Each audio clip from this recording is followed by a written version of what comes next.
SEC play? Yeah, I feel like we're ready for it a lot. I mean, we've been coming in, doing a lot of work. You know, we've been having tour-days. I mean, we just have a mindset, you know, getting better at defense, getting better at rebounding. So, because we got a pretty big team coming up and they crash the boards hard. So, our main focus right now is, you know, cutting out, you know, second chance points for, you know, opposing teams because that's what's killing us a lot. So, we're coming out and we're going to be ready for SEC play and ready for anybody that's, you know, in another jersey.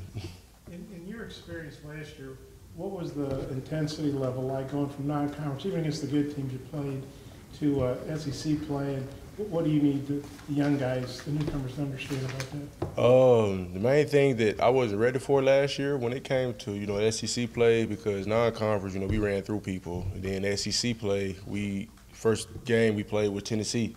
That was like the, you know, conference opener when we played here.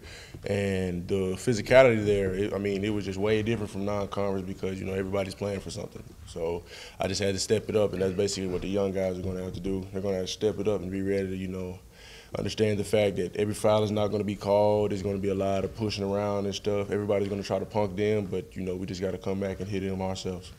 Y'all feel you're better scouted, too, that with all the familiarity in the SEC, the teams know your tendencies better than, say, the non-conference teams? I'm pretty sure they do. Like Coach says, you know, everybody's going to be on, you know, the scouting report for opposing teams now. So they're going to know everything we do from, you know, dribble moves to layups, basically.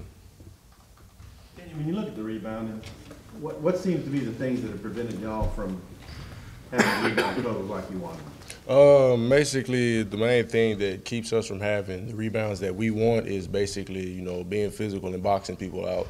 You know, we always ball watch when the ball goes in the air, and as long as if we put a body on somebody, those balls come straight to us. So all we have to do is box people out, be physical, and don't let people push us around in the basket so they don't get second chance points off offensive rebounds. You guys were picked 10th in the SEC in the preseason poll. You've had some pretty good wins, you know, had some tough losses. Where do you feel like you guys fit in the race? I mean, I don't really know where we fit in. I mean, I feel like, you know, we're one of the best teams out there, in my opinion. And basically, like one of our players always say, when we get in the huddle, they count us out. So we got a lot of things to prove, and we got a lot of basketball to play.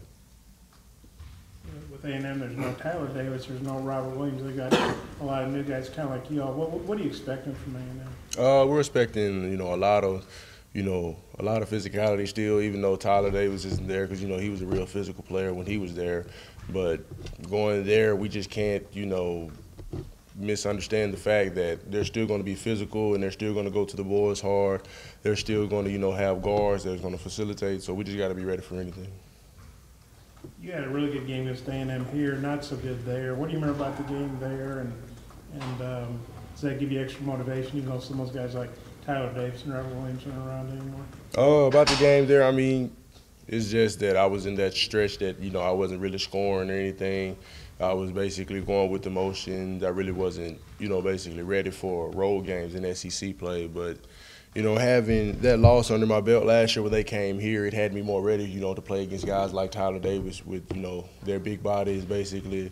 And it gives me more confidence because, you know, I've been through it, so I know what to expect. You guys have been practicing all week, sometimes 2 days. What's it been like waiting so long to open the conference, and how have the practices been? Practices have been tough and gritty. We've been grinding it out as much as we possibly can. We've been coming in at 10 o'clock, shooting, coming back at 3, getting after it. And, I mean, it just gets us ready, gets us fired up. And, you know, once we get there, it's going to, you know, be somebody to play against besides ourselves. So we're going to be fired up and ready for it. The jump that Reggie made last month, how prepared do you think he is for his first run for the conference? I feel like he's going to, you know, be a big puzzle piece to what we're going to have throughout the SEC play because, I mean, he's another physical body we have on this team. I mean, he rebounds like a dog. He goes to the glass like a monster, basically. He gives us another target on offense. He does the little things. And on defense, I mean, he's just everywhere. What advice would you have for some of the young guys like Isaiah Joe, Mason Joe, Reggie Chaney? What advice would you give them coming into SEC play? Basically the same advice Coach Anderson gave me after the Tennessee game because from what people seen, I got pushed around mostly in the first half, but you know, I stepped it up.